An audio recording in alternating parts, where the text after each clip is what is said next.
Under the steady hum of a summer morning, John Marshall adjusted the pressure valve on his equipment and glanced up at the old colonial-style house that stood before him. The paint on the facade had long since surrendered to the elements, faded by years of sun and dust, streaked with patches of algae and soot that had crept up from the garden bed like slow-moving decay. The house, once pristine, had aged in silence. But to John, it wasn't just a worn-down building, it was a job, a commitment, and, more than anything, a quiet favor to a woman who had spent the last 4 months walking in the shadow of grief. Her name was Eleanor, and John had met her only once before. A handshake and a sad smile when he'd dropped off a quote for another client on the street. The man she had lost, her husband, Arthur, wasn't anyone John had known personally, but he didn't need to. The weight in her voice when she asked him for help with her house, not now, but when she was ready, had said enough. He'd waited. And when the call came 2 weeks ago, he didn't ask about payment. He just marked it down for Saturday. He knew what it meant to lose someone and be surrounded by reminders of life while trying to pretend you were okay. The quarter-acre property was tucked near the end of a curved street lined with neatly trimmed lawns and identically stoic mailboxes. It was the kind of neighborhood where everything looked like it had been agreed upon long before anyone moved in, where the paint colors rotated between 3 approved shades of beige, and seasonal wreaths were timed like clockwork. John wasn't a stranger to the unspoken codes in places like this. He'd cleaned enough driveways, decks, and stone paths to know that keeping things aesthetically consistent wasn't just a preference here, it was a silent law. But what Eleanor asked for was simple. Clean the front. Just the front. Don't touch the vines near the window. Don't move the garden statues. Just wash away the grime and let the house breathe again. As he began to uncoil the thick black hose, he noticed her curtain shift gently in the bay window. He didn't wave. He knew better than to turn her into part of the show. This wasn't a spectacle. It was just work. The kind of work that didn't ask questions or demand smiles. John checked the nozzle, cranked the trigger to test the pressure, and took his first slow sweep across the siding. The water hissed and steamed where it hit the surface, strips of green-black algae peeling away like old bandages. Inch by inch, the house began to reclaim its dignity. He'd barely cleared half of the lower wall when he heard the click of heels on pavement. Not rushed or clumsy, but deliberate, like someone who wanted to be heard without saying a word. John kept working. He was used to the curious, the fussy, the passive-aggressive. But there was something about this particular rhythm that made him glance up. She was standing at the edge of the walkway in a white blouse that looked more like it belonged in a boardroom than a neighborhood sidewalk. Arms crossed, lips pursed in a line so tight it might have been drawn on with a ruler. Her name, though he didn't know it yet, was Karen. She wasn't smiling. "Excuse me," she said, not moving from the path. "What exactly are you doing?" John shut off the trigger and let the silence settle. Water dripped from the nozzle and pooled at his boots. "Pressure washing," he said simply. Her gaze swept over the house like a scanner, eyes narrowing at the damp siding. "This wasn't posted," she said. "There's supposed to be notification before exterior work is performed on properties in this subdivision. It disrupts the uniformity." "It's a cleaning job," he said. "No construction, no alteration, just surface work. The homeowner gave me the go-ahead." "She may have," Karen said, raising her chin. "But she doesn't speak for the rest of the street." John arched a brow. "She doesn't have to. It's her property." Karen didn't respond to that. Instead, she stepped closer and looked at the ground where runoff trickled toward the sidewalk. "You're using industrial-grade equipment," she said, as though the fact were offensive. That water could be affecting our shared soil line. We have very specific ecological balancing here. You can't just flood things with chemicals." "No chemicals," John replied. "Water only. I don't spray gardens and I don't touch soil. Everything's controlled. I've done this 100 times. And yet," she said coolly, "you didn't think to mention it to me or any of the other residents." John wasn't sure if she expected an apology, but he didn't offer one. Instead, he bent back down and began adjusting his nozzle again. "I'll be done in a few hours. If there's a concern, the homeowner has my number." He heard her scoff, but she didn't leave. Not immediately. She stood there for several minutes while he worked, watching him in silence like a teacher waiting for a student to make a mistake. When she finally turned and walked away, her steps were slower, more deliberate. John didn't look up, but he felt it. That sense of invisible strings being pulled somewhere behind the walls of houses with perfect shutters. He finished the lower siding before noon. As he began packing up to take a short lunch break, Eleanor opened the front door and stepped onto the porch. She looked different in the sunlight, still tired, still a little unsteady, but there was a softness in her expression. "It's already looking better," she said. John nodded, wiping his hands on a towel. "Should be able to finish the upper section by this afternoon. I'm being careful with the trim near the windows, like you asked." She smiled faintly. "Thank you." Really? Arthur would have appreciated this. He hated seeing the house look neglected. "You don't owe me thanks," John said. "I told you, no charge. Some things you just do." Eleanor hesitated, then added, "Did Karen talk to you?" "That the one in white?" "That's her," she said quietly. "She's been persistent since Arthur passed. Told me my lawn wasn't in character anymore. Asked if I planned to sell. John didn't say anything at first. Then, she's not my client." Eleanor gave him a grateful look and went back inside.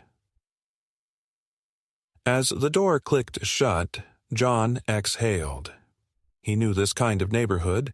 He'd seen how people who craved control masked it as care. The uniformity wasn't about aesthetics. It was about power. Karen wasn't here to protect the street's look.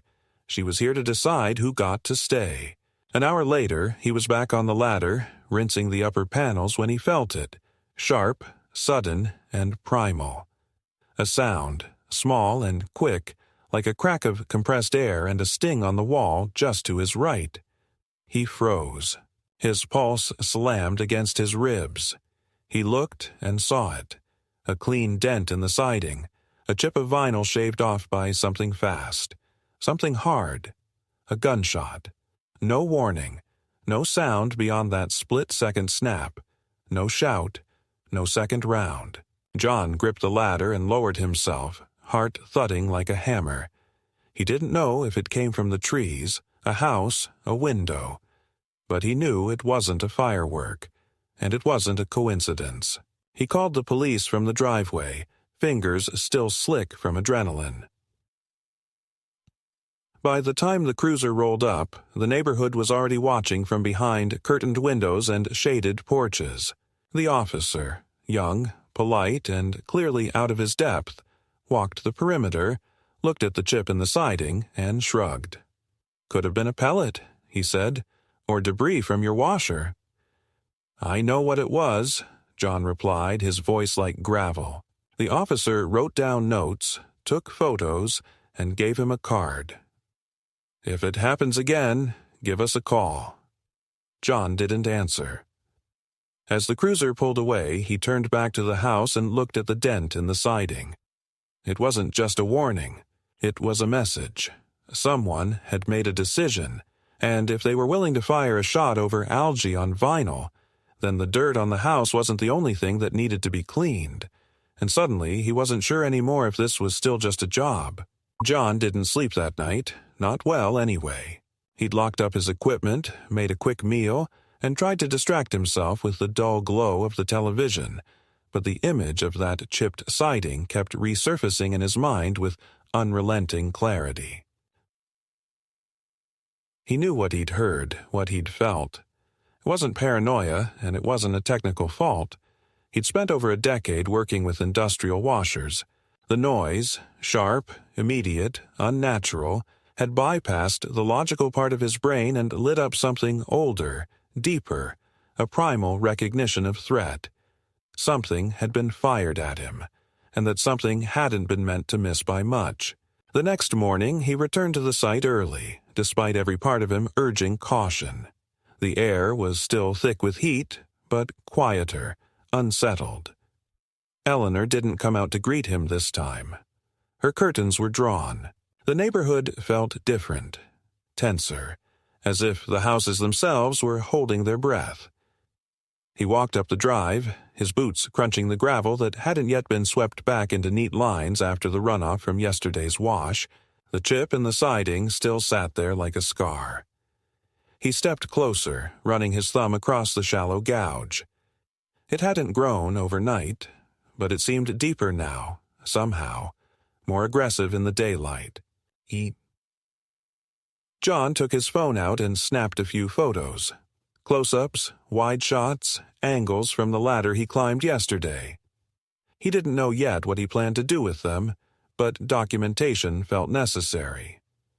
He hadn't been in a situation like this before, but instinct told him something about this neighborhood wasn't as neat and orderly as its manicured hedges suggested. There were rules here, invisible ones, enforced not with citations but with silence and pressure. And now it seemed with something more dangerous. He set up his equipment with his back to the street, keeping his ears open for footsteps or voices. But no one came by. No one even passed on the sidewalk. It was only when he began rolling the hose back onto its reel that he noticed the flyer. It had been tucked under his windshield wiper, crisp and white, with a bold serif header across the top that read, Property Aesthetics Violation Notice. His business name had been typed across the middle in faint blue ink, and under it, a short paragraph citing, Unauthorized surface modification in a designated aesthetic corridor. At the bottom, unsigned and undated, were two sentences that made him stop breathing for a second. This is a formal warning. Continued violations will result in consequences. He turned it over. No letterhead, no contact number, no agency. It wasn't from a municipality or from Eleanor's housing contractor. It was anonymous but printed with intent. He didn't crumple it. He folded it, slid it into his back pocket, and stared down the quiet street for a long minute, wondering who among these perfectly parked SUVs and tidy front lawns had stood behind a printer and typed out a threat dressed up in legalese. He didn't tell Eleanor about the note. Not yet. He wanted to, but something in her posture yesterday, in the quiet fragility behind her words, told him that this was the last thing she needed. She had already been forced to fight battles she hadn't signed up for. She didn't need to take on another one because of him. So instead, he made a call to a friend who worked in regulatory compliance and described the note in vague terms. No names, no addresses, just the wording. His friend laughed. That's not a violation. That's someone trying to scare you. Unless there's a registered design committee with enforcement authority, and trust me, there aren't many, you can clean a wall without asking the neighborhood for a blessing. John nodded, even though the words didn't bring much comfort. The law might have been on his side, but whoever had typed the note didn't care about the law. They cared about control. And control was a tricky thing. It made people bold, sometimes dangerously so. That evening, he drove back to his workshop, a rented unit on the edge of an industrial park where he kept spare parts, backup hoses, and the kind of tools you only needed for serious jobs. As he backed his trailer into its usual spot, he noticed something off. The latch on the door of the trailer was hanging open. That latch didn't just come loose, it was spring-loaded. He approached slowly, keeping one hand on his hip as he stepped into the light spilling from the workshop's motion sensor. The door swung open with a hollow creak. Inside, the smell hit him first. Burnt plastic and scorched paint. His gut dropped. The pressure washer, his main unit, was blackened and melted, its housing twisted like a crushed can. The ignition wires had been tampered with.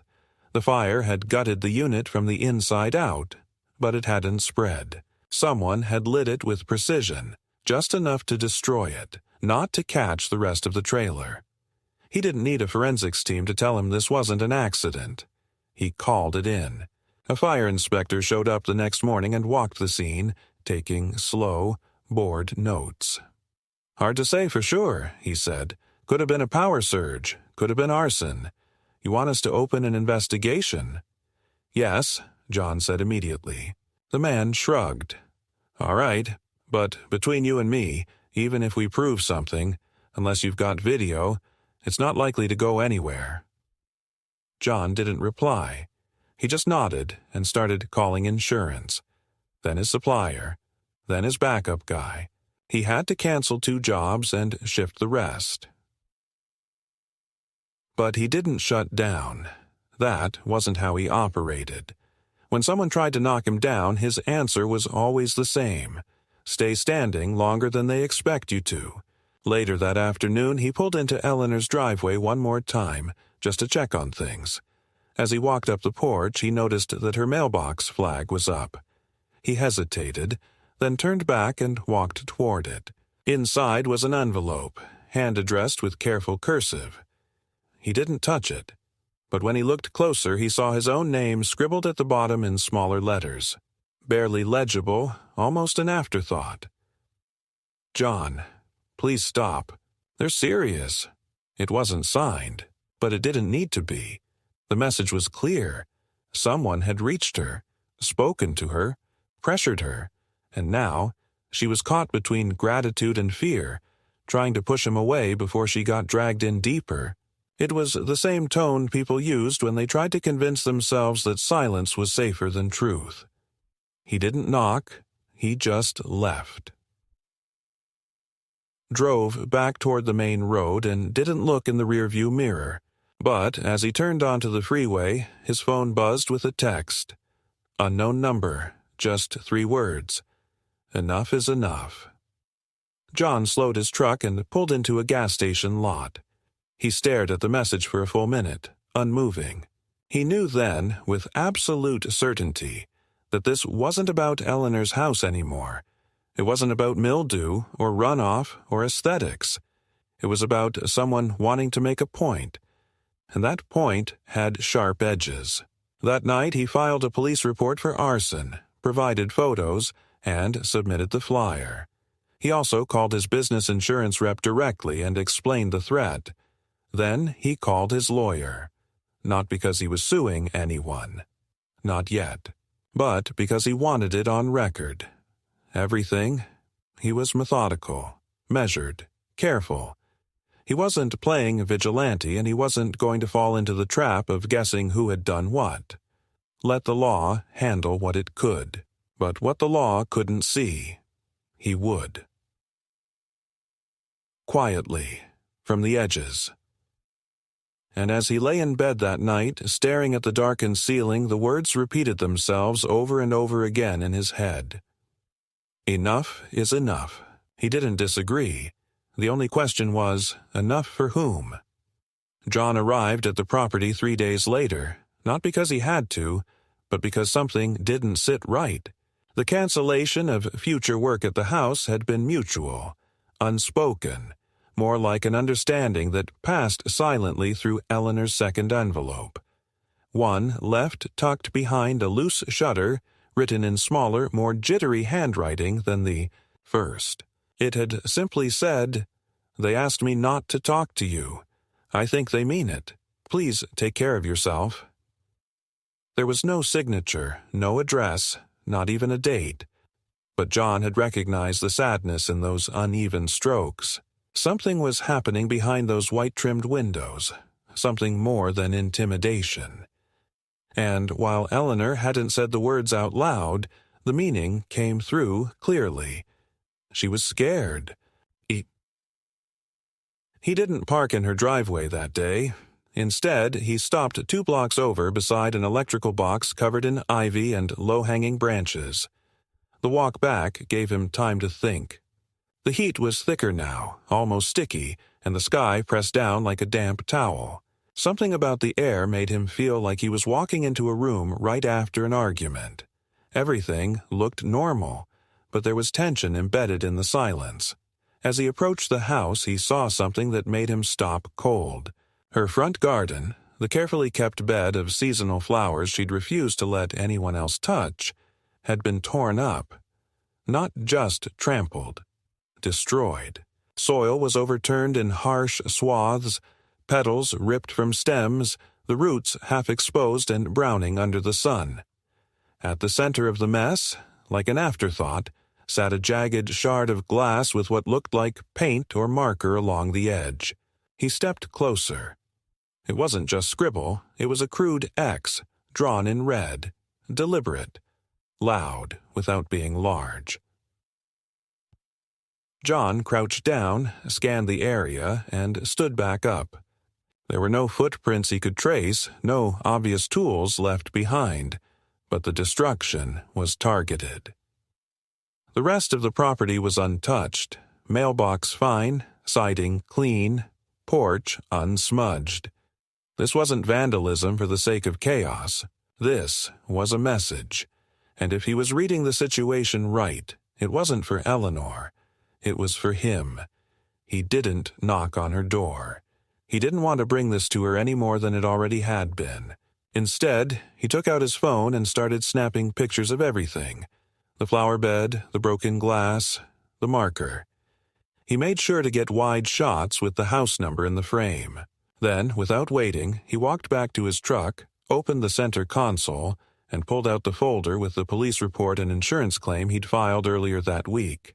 That same night, Marcus sat in his dark living room with only the hallway light on, not to read or relax, but to watch. And at 2:13 a.m., as if summoned by his vigilance, he heard movement. Not outside. Inside. Oh. It had only been 5 minutes after hitting send when his phone rang. The screen lit up with a number he didn't recognize. Local code, but unlisted. He debated letting it go to voicemail, but something in his gut said to answer. He picked up. There was a pause. A breath. Then a male voice, calm and casual, spoke. "Still hanging around, huh?" John said nothing. "Don't know what you think you're doing," the voice continued, "but let me offer you something man to man. You're making a mistake. This isn't your fight. Walk away. You've already lost enough." There was no accent, no overt threat in the tone, but the words hit harder because of it. John leaned against the truck, eyes still on the house. "Who is this?" But the line had already gone dead. He stood there for a long time, the hum of cicadas rising like static around him. His hands didn't shake, not outwardly but inside his chest. Something cold was settling. A realization that whatever this was, it wasn't just a petty neighbor dispute anymore. Someone had watched him, followed his movements, traced his return to the house. This was organized. Maybe not professional in a strict sense, but certainly practiced. And whoever they were, they believed themselves untouchable. Back at his shop later that day, he reviewed his security footage again, specifically the overnight files from when his trailer had been burned. This time, he watched slower, scanning for anomalies. And at precisely 2:43 a.m., he saw it. A figure, tall, wearing dark clothing, moving with purpose. The shape passed in and out of camera view quickly, but what caught John's attention wasn't the man's face. It was what he was carrying. A small satchel, swung low on one hip, just visible as he passed the rear trailer door. The moment the figure stepped out of view, a flicker of orange pulsed from inside the trailer. Less than 30 seconds later, the man reappeared, empty-handed, and walked calmly into the darkness. John paused the footage, screenshot the clearest frame, and emailed it to the detective assigned to his arson report. He included a single line of text. "This was planned. Please advise on next steps." The reply came later that evening, short and unsatisfying. The detective acknowledged receipt but reminded John that without a facial recognition, license plates, or fingerprints, there wasn't much to pursue. "I'd recommend installing additional security. Document everything. If there's a next time, call immediately." John closed the email and stared at the screen for a long time. He could feel the walls tightening. He wasn't afraid, not in the cinematic sense, but he was aware now, fully and acutely, that he was being dragged into something much larger than a dispute over a house wash. This wasn't about cleanliness or permits. It was about power and territory. He didn't need to know their names to understand their intent. They were testing him, probing for weakness, seeing how much he could take before folding, and he wasn't interested in playing defense. The next day, he filed a formal complaint with the Small Business Administration, documenting the threats, the arson, and the interference with his operation. He also filed a civil notice of disruption, an obscure but effective tool used when businesses face interference from private entities. It wouldn't lead to arrests, but it would create a legal paper trail, something he could leverage later if this ever reached court. He also contacted the manufacturer of his equipment and requested a tech inspection on what was left of his washer unit. If there was sabotage, they'd find it. More importantly, their findings would be admissible in a civil suit. Late that afternoon, he returned to the neighborhood again. Not to Eleanor's house, but to the street in general. He parked down a side road and simply observed. He watched the patterns: who walked dogs, who lingered on porches, who seemed to check their phones a little too often while glancing toward the corner. He wasn't stalking. He was measuring. And after 2 hours, he noticed something strange. A silver sedan, parked at the end of the street, idling. No movement, no resident interaction. Just parked, engine on, windows dark. He made a mental note of the license plate and left. That night, someone tried to access the back gate of his workshop. They didn't get in. The alarm system he'd installed after the fire tripped immediately, and the floodlights caught the figure mid-step. The camera footage was clearer this time. A lean man in jeans and a dark hoodie. But again, no face. No identifying features. The police showed up within 6 minutes. The intruder was gone by then, but the cops took it seriously this time. 2 incidents in the same location, same pattern. They increased patrol in the area, made some calls, and promised follow-up. John knew the pattern now. Escalate pressure, maintain uncertainty, make him doubt his own safety. But what they hadn't accounted for was that John wasn't new to pressure. He'd lived through lean years, hard bosses, small-town politics, and worse. He didn't scare easy, and now they'd gone too far. Because that night, as he backed up the footage to send to his lawyer, he caught a detail he hadn't seen the first time.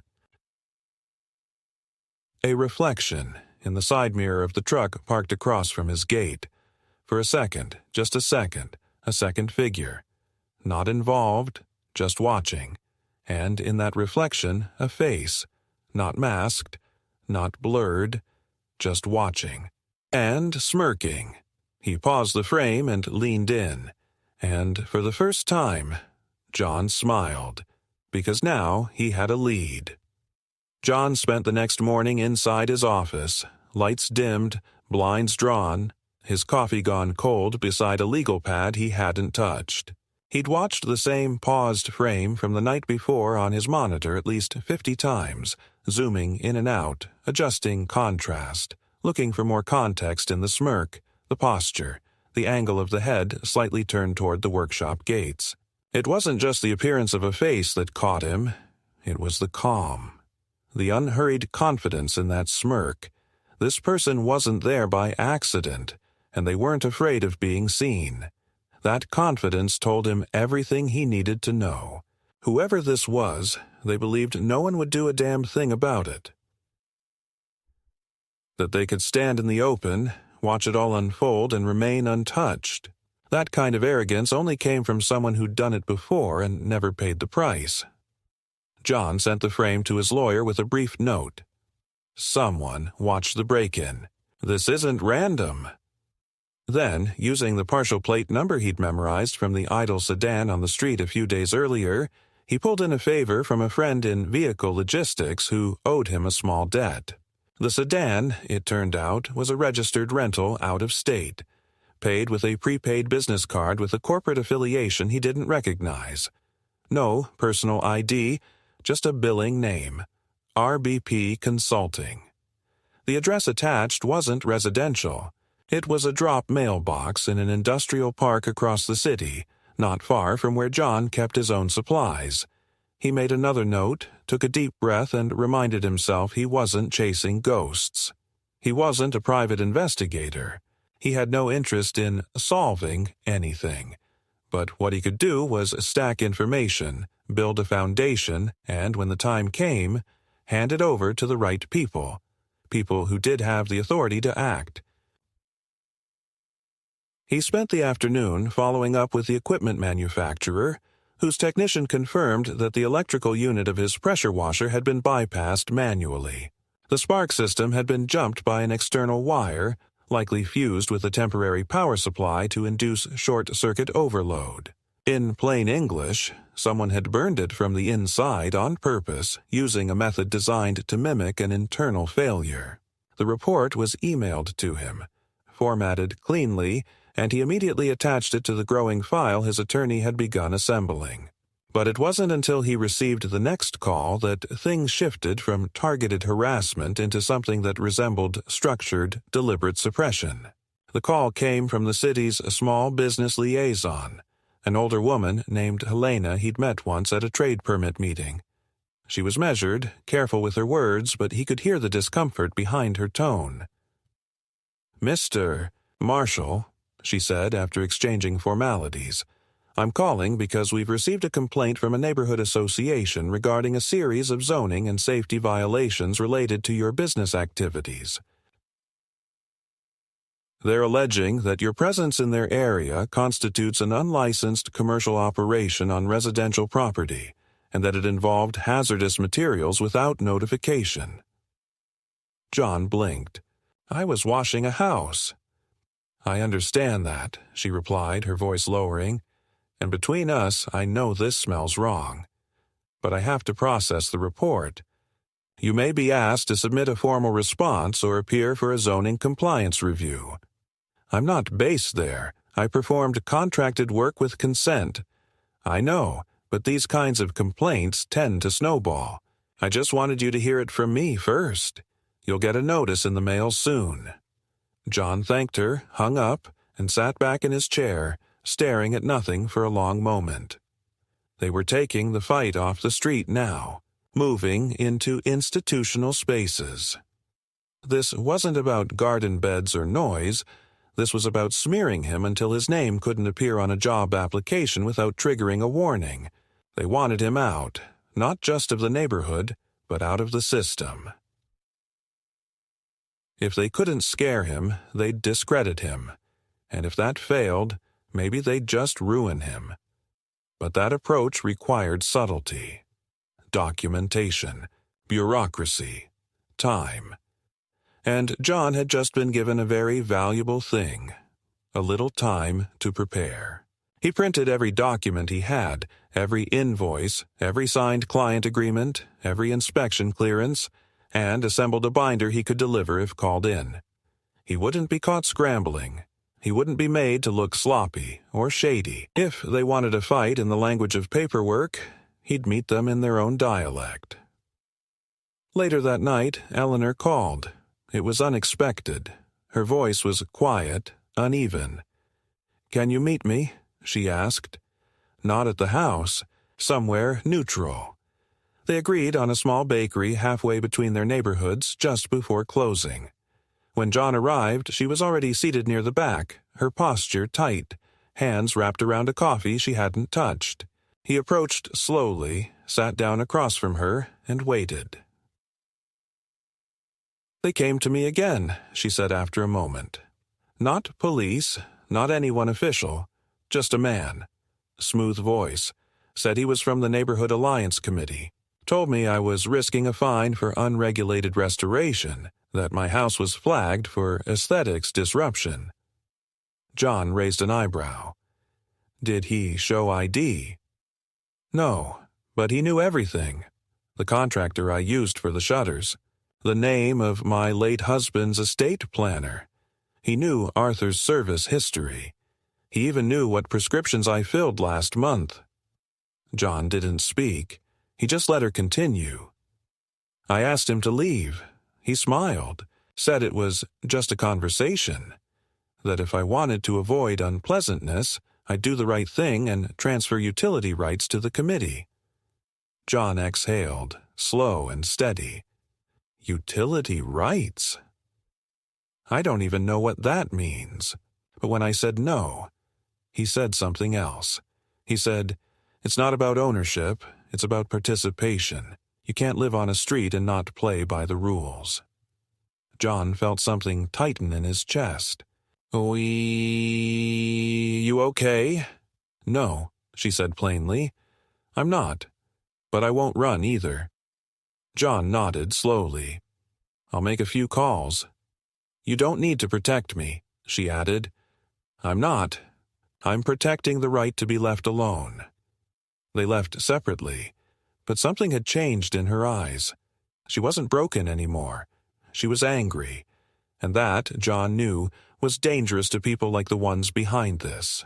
The next day, he filed a Freedom of Information Act request for any development filings under the name RBP Consulting within the county.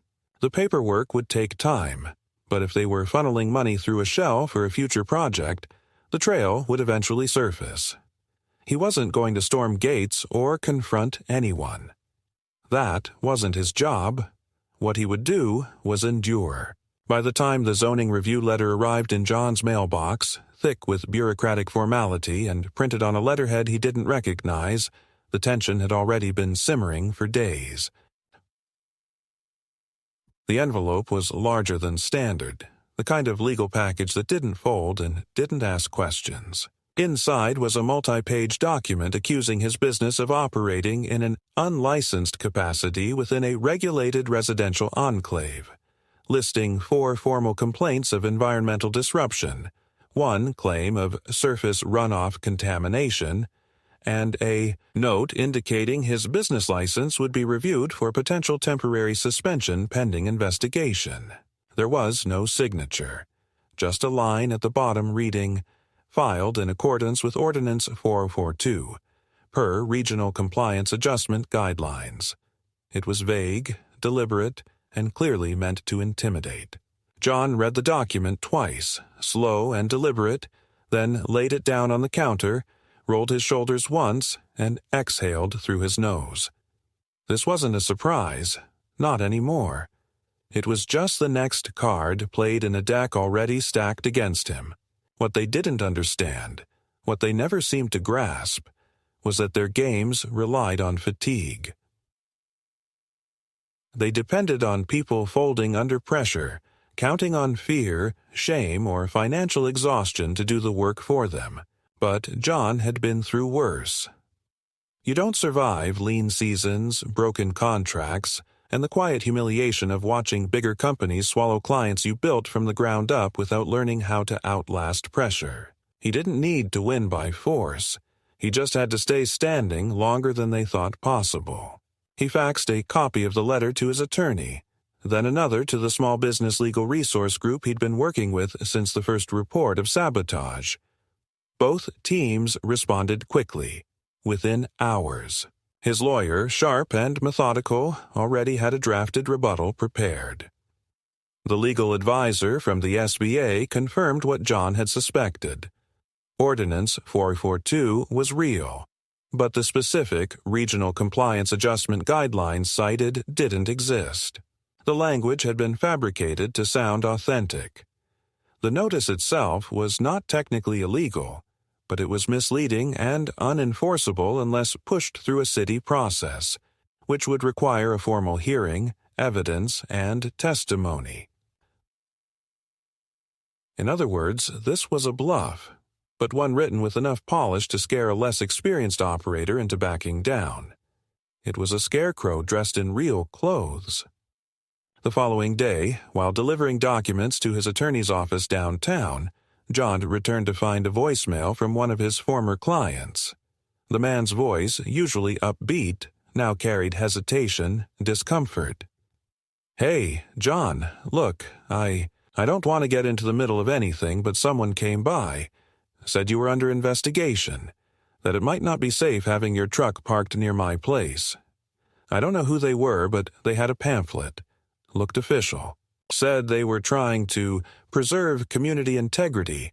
I'm sorry, man, I've got kids." John saved the message, replayed it twice, then added it to his file. He didn't blame the man. The tactic was obvious.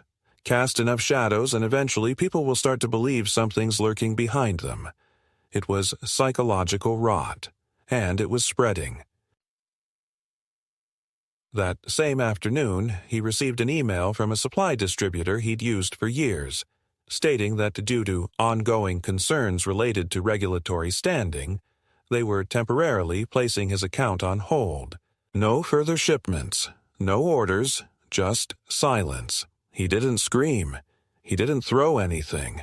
He just stood in the middle of his shop for a long time, eyes on the concrete floor, the buzz of the old overhead lamp ticking once every few seconds like the second hand of a slow, cruel clock. The thing they hadn't accounted for, the thing they kept underestimating, was that John didn't need to react immediately. He'd learned long ago that the first strike is only the opening.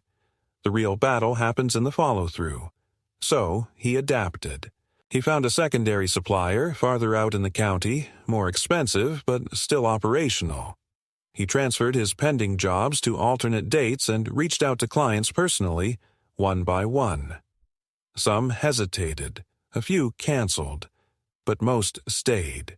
They'd worked with him long enough to know what kind of man he was. If anything, the rumors only hardened their resolve. One client, a woman who owned 3 rental properties, said it plainly. "If they're trying this hard to shut you up, it means you're doing something right." But the intimidation wasn't finished. One night, around 1 a.m., John received a phone call. Unknown number. He let it ring once, twice, then picked up. There was no voice, just static. Then, faintly, a low humming sound. Mechanical, almost like a generator running in the distance. Then a whisper. Male. Breathy. Tick, tock. The line went dead. He stared at the screen, thumb still hovering over the disconnect button, then saved the call log and screenshot the number. Another piece for the record. The next day, his shop was tagged. Not painted, etched. Someone had used a carbide blade to scrape into the side of his workshop door. A spiral, tightly coiled and intersected by a line through the center. It wasn't a symbol he recognized, but it was precise, almost mathematical. Not graffiti. A mark. A signature of sorts. He documented it, filed a police report, and installed 2 more motion-activated lights and a secondary alarm trigger on the rear entrance. He changed the locks. Then he sat down at his desk and started mapping everything. Incidents, dates, times, locations. He wasn't chasing suspects. He was building a timeline, and when the time came to turn it over, he wanted it to be unimpeachable. Later that week, Eleanor called again. This time, her voice carried something different. Resolve. "They came back," she said. "Did they threaten you?" "No. Worse. They acted polite." John waited. They said they were there to review infrastructure maintenance compliance. had clipboards, polos with a company name I couldn't verify, walked around the perimeter, said they were evaluating improvements for the block and asked me to sign a non-disclosure agreement so they could start preliminary assessments. John's jaw tightened. "You didn't sign." "Of course not," she said. "But they didn't push. They just smiled and left, like they already knew I wouldn't. It was an old tactic. Make you feel like the decision was yours while planting the seed that you were already being left behind." John told her he'd forward the incident to a property rights attorney he'd recently been referred to. She agreed. The war was no longer abstract for her either. It had come to her front lawn in daylight, wearing clean clothes and soft smiles. The final trigger came that weekend. John was finishing a residential job on the outskirts of the city when his phone vibrated. Unknown number again. This time, he didn't answer. But a minute later, his assistant texted him. "Emergency at shop. Fire crew here. You okay?" He dropped everything. By the time he arrived, the shop hadn't burned, but someone had tried. The back gate had been cut, a fuel accelerant poured along the side wall, but something had interrupted the ignition. A faulty spark, maybe, or something had scared them off. But it was enough. Enough for the city fire marshal to get involved. Enough for the local business council to take interest. Enough for the police to open a coordinated investigation with more resources.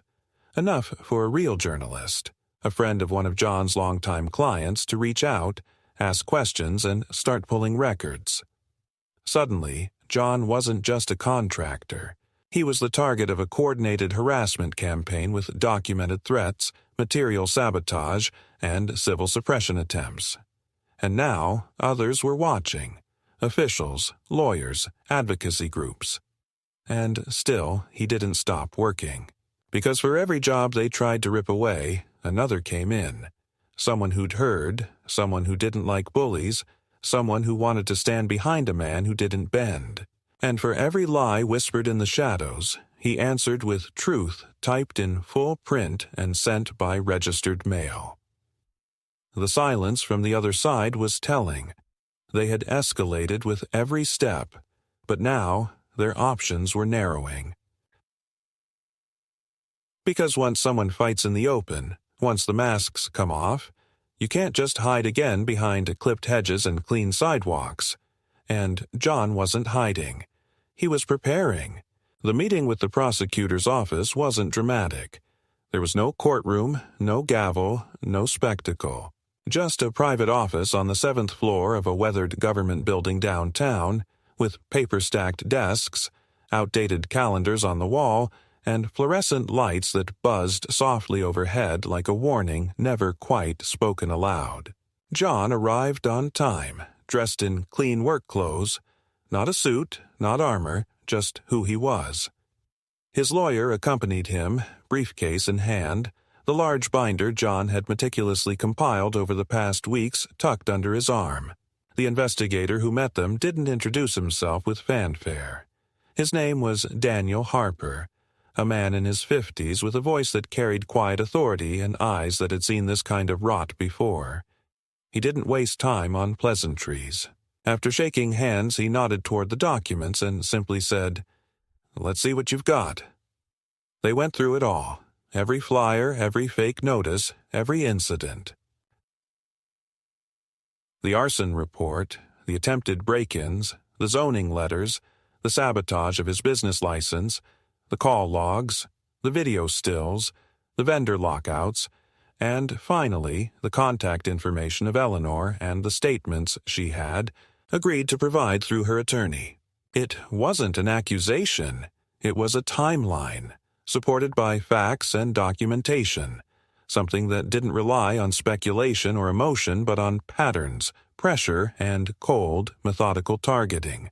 When they finished, Harper leaned back in his chair and said, "You know what this looks like, right?"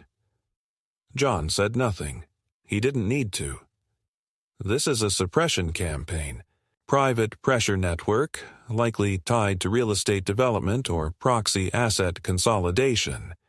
We've seen it before, though usually not this brazen. John nodded once, quietly. They want to clear a street, maybe a block. Something's being built or will be. You're collateral. So is she. They've gone too far, John said, not with anger, but with certainty. Harper's gaze was steady. Yes, and you've documented everything we need to open a formal probe. That night, for the first time in weeks, John allowed himself a moment of stillness. It wasn't relief exactly. There was no resolution yet, but it was something else, something firmer, a weight beginning to shift from his shoulders. But that feeling didn't last long. The following morning, he received an unexpected visit, not from law enforcement or legal counsel, but from someone he didn't recognize. The man arrived in a sleek black vehicle with no business markings, wearing neutral slacks and a slate gray shirt, unarmed, unremarkable in every way. He walked directly to John's front gate, knocked once, and waited. John stepped outside. He didn't ask the man's name. "I'm not here to cause trouble," the man said calmly, "just to offer clarity." John didn't reply. "We don't want this to go any further. You've made your point. We're willing to drop all pressure. No more complaints, no more contact. We'll even send a letter clearing your zoning record." John watched him, silent, immovable. "In return," the man continued, "we ask for discretion. No interviews, no publications, no further legal pursuit." John's voice was steady. "Is that a bribe?" "It's an agreement," the man replied smoothly. "No one benefits from escalation." "You already escalated," John said. The man's smile never reached his eyes. "Be reasonable, Mr. Marshall. You're one man. We are many. You don't want to spend the next year fighting shadows." John stepped forward, his stance unmistakable. "You came to my shop. You tried to torch my gear. You threatened a widow in her own home. And now you're here, acting like it's a business deal." "No threats," the man said. "Just resolution." "You're late," John answered and closed the gate. The man didn't raise his voice. He simply turned, walked back to his car, and drove away, disappearing like smoke into the midday heat. By that evening, two things happened in quick succession. First, John received an email from a city clerk he'd never spoken to before, marked urgent. It contained the scanned pages of an internal permit review, unofficial, not yet public. A parcel on Eleanor Street had been fast-tracked for infrastructure acquisition under a shell company with partial ties to RBP Consulting.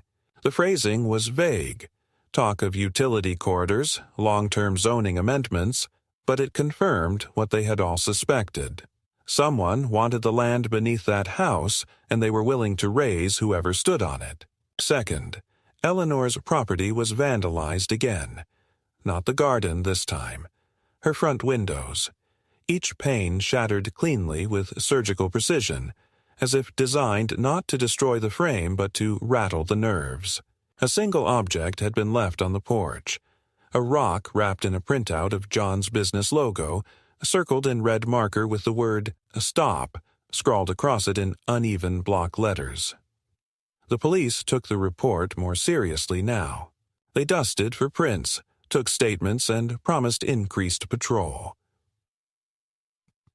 Eleanor stayed with a friend that night, her home boarded up, her voice steady on the phone but tight around the edges. "I'm done letting them scare me," she told John. "I know," he said. But now it was time for a counterstrike. Not with fists, not with threats, but with pressure of his own. The next morning, John filed for a public complaint hearing at the city council, backed by community advocacy groups who'd rallied after hearing Eleanor's story through the legal support network. Journalists began to take interest. One regional outlet picked up the timeline anonymously and began investigating zoning documents tied to RBP. Another began a piece on small business harassment. Harper's office moved forward with an inquiry into targeted suppression under civil rights interference statutes. And, quietly, behind closed doors, a set of subpoenas were prepared. The faces behind the campaign were still hidden, but their structure was starting to fracture, and fractures, given time, always lead to collapse. John didn't celebrate. He didn't feel vindicated. He worked, repaired the damage, repainted, took new jobs, and when neighbors who once kept their distance started waving at him in the street again, he nodded politely but never slowed down. Because it wasn't over yet. But it was close. 2 months later, summer had begun to give way to the first signs of fall. The sun still hung high during the day, but the mornings were cooler, the light thinner, gentler. The street where it had all started looked almost the same. Same trimmed hedges, same rows of obedient trees planted at perfectly calculated intervals. Same polished sidewalks lined with cautious greetings and carefully timed routines. But beneath the surface, something had shifted. John saw it in the way people stepped out of their homes a little slower, looked over their shoulders a little more often. There was no longer a certainty that the rules here were unshakable, or that the silence between neighbors meant safety. The illusion of control had been cracked. And everyone knew who'd done the cracking. The investigation initiated by the prosecutor's office had expanded beyond expectations. It turned out that RBP Consulting wasn't just a shell, it was a pipeline. A structure used by a network of speculative developers who specialized in backdoor acquisitions of undervalued residential zones, often leveraging intimidation and legal ambiguities to clear out legacy homeowners. Eleanor Street had been one of several flagged for conversion as part of a long-term real estate portfolio plan that relied on quietly pushing out older residents and seizing zoning control through a patchwork of municipal lobbying and private coercion. The strategy wasn't new, but the mistake had been in going too far. The mistake had been John. Public exposure came gradually. First through a leaked city meeting transcript, then through a widely circulated investigative piece that drew sharp connections between the fake violation notices, the coordinated complaints, and at least 2 former city employees now under audit for improperly fast-tracking development permits. There were no arrests, at least not yet, but resignations began to trickle in. One member of the city's zoning advisory board cited personal reasons. A contractor affiliated with RBP closed their firm. The neighborhood's so-called Alliance Committee suspended operations pending a formal review. It wasn't a dramatic collapse. No headlines screamed. No handcuffs flashed on evening news. But inside legal circles it was known. Someone had fought back and won ground. Eleanor returned to her house after the windows were replaced and the porch repaired. She never hosted a press conference, never gave an interview. But her silence now carried strength, not fear. She and John spoke occasionally, short, purposeful conversations. She had decided to stay for now and had quietly restructured the estate in her name only. When she asked John if he'd consider painting the back of the house come spring, he simply nodded. No charge, of course. That was never the point. John's business remained intact, though smaller. A few former clients hadn't returned, but most had, and new names filled the gaps. The zoning flag on his license was removed. The fabricated violations were formally dismissed. He kept every letter, every file, every screenshot, now stored in a locked cabinet in his office, not out of fear, but as memory. As proof that sometimes a man with nothing but records, patience, and resolve could outlast those who hid behind process and polish. One afternoon, he received a letter in the mail with no return address. Inside was a simple card. No message. Just a single typed sentence on the inside. Not everyone forgets, but some people learn. There was no signature, no threat, just a vague statement left open to interpretation. John read it once, then put it in the same folder as the others. He didn't scan it. He didn't report it. He just kept it. Because some ghosts don't need to be chased. They just need to be remembered. The last time John drove down Eleanor's Street before the season changed, he noticed something different. A house 2 lots over had sold. A new couple had moved in. Young, energetic, eager to repaint and replant. They waved to him from their porch. The old routines were already starting again. But now, the street knew. The quiet wasn't empty anymore. It was earned. John didn't slow down.